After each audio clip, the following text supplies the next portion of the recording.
Zineb Harake at Bobby Ray Parks Jr., ikakasal na, ibinandera ang engagement.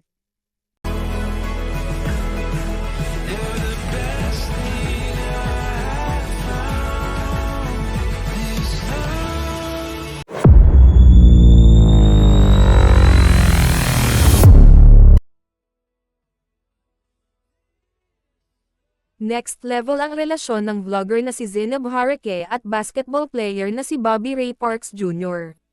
Nag-propose na kasi si Ray Parks upang pakasalan si Zineb.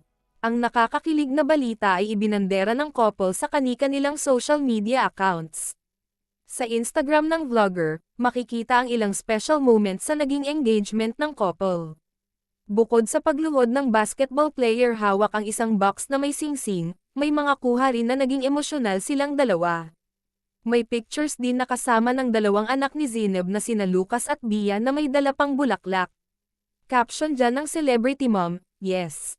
Sa comment section, maraming celebrities at kapwa SOCMED stars ang bumati sa engaged couple. Kabilang na riyan sina Yasi Pressman, RG Roquero, Kong TV, Jelay Andres, Alex Gonzaga, Donalyn Bartolome, Carla Abellana, Sofia Pablo, at marami pang iba.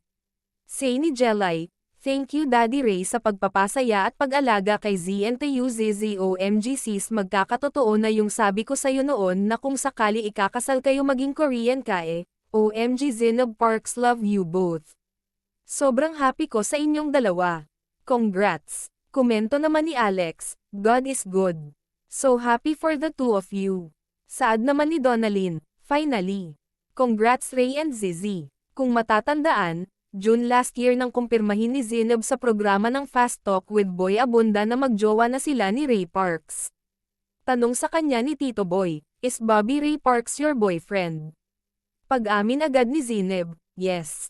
Yes. He's my partner now." Proud pang inilarawan ng SOCMED star na husband material ang kanyang boyfriend.